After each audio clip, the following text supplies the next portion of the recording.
Hi, my name is Pam Cranbeck, and I am an Instructional Technology Facilitator at ESU3, and I'll be giving you some ideas today on how to incorporate 21st century skills into the teaching of reading vocabulary, specifically some ideas that are related to Marzano's 6-step process for vocabulary development.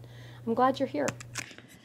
The first activity that I'd like to demonstrate today uses PowerPoint and a Jeopardy game, and this is related to Marzano's step 6, which is the use of learning games. And so you can see we've created a Jeopardy game here related to reading vocabulary, and during the activity we'll actually be playing this. So let me bring that up and hear the music going. I'll skip the music and go straight to the categories. So you click to bring in each category, and then someone would ask for, let's go Marzano for 100.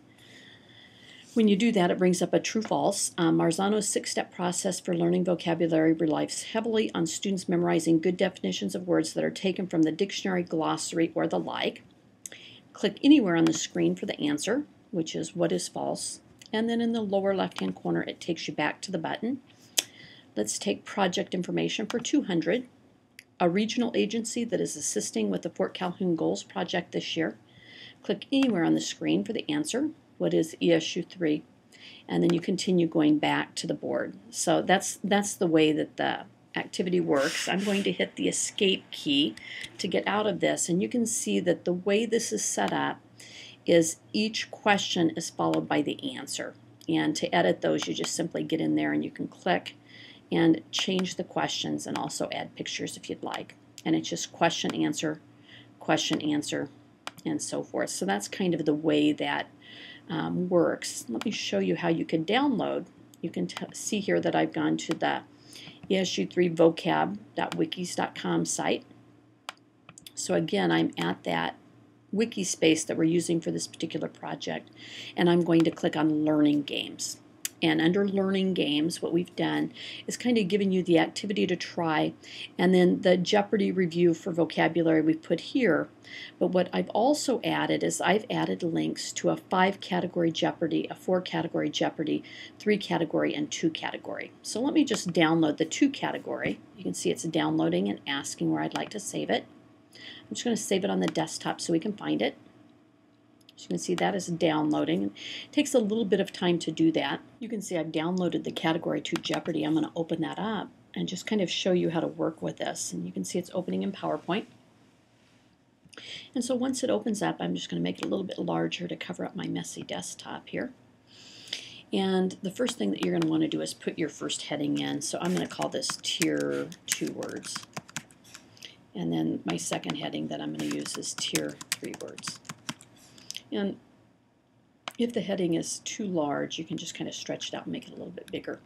Now you could go through each one and change this and have this say Tier 1 words here, but I'm a little bit lazy, and so a quick and fast way that I found is to go to Edit and Replace, and I can go in there and find the heading H1. So I type in what's currently existing, and then I just simply type in whatever I want for the heading. Tier 2 words is what I want, and then I say Replace All, and it will go through and find that on all 10 of the cards and replace that at once.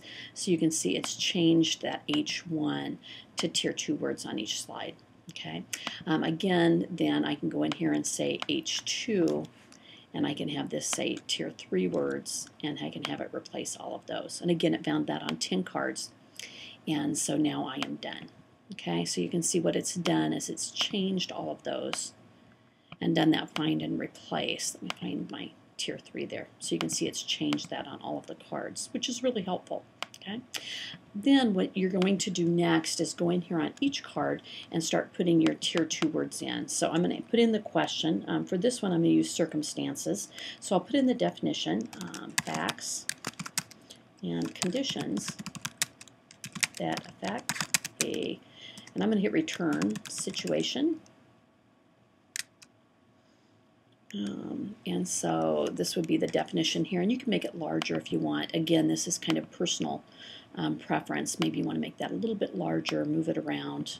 You might even want to have that centered.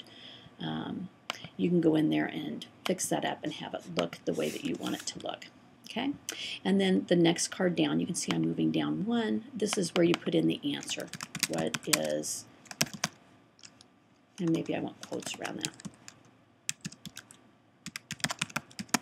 Okay, and some people will even take the vocabulary word that they have and maybe change it into a different color. Again, if you want to make it a little bit larger, you can do that. That is certainly up to you.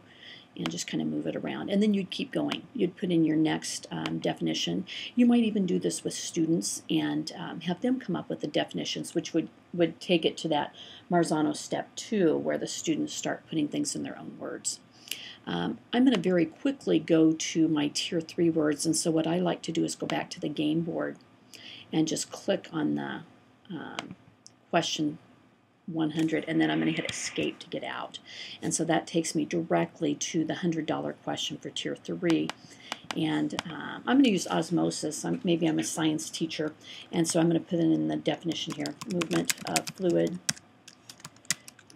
without input of energy through a membrane. And again, you might have students help you with these definitions. That's entirely up to you. I'm just going to leave that as it is there. And then right here, put in the answer. What is osmosis? And maybe you want osmosis again to be in red. And if you want it to be a little bit larger, you can select that text box and let's make it a little bit bigger. So you have your definition, and you could put pictures in here and make it look nice. That's entirely up to you. But you get the idea. You put in a question, put in an answer, put in a question, put in an answer, and so forth. So let's go back and play our game here. So I'm just going to click on the little home, which will take us back. Click once, it brings our Jeopardy in. Click again for the category. It'll bring those in. And facts and conditions that affect a situation, you click again and it will go to the next card. What is circumstances? Let's go back to the game board. And let's go to our tier 3 words. Movement of fluid without input of energy through a membrane. Click anywhere. What is osmosis? And you go back to the game board. And you can see once you've gone to the questions, it does lighten those up so that you know which questions you've used. And really, that's the way that you edit those particular cards in PowerPoint. There are low-tech ways to do this. You can do it with the envelopes that come inside library books and put those up on a bulletin board with index cards. Some people like to do that. And then there's lots of other games that you can do low-tech.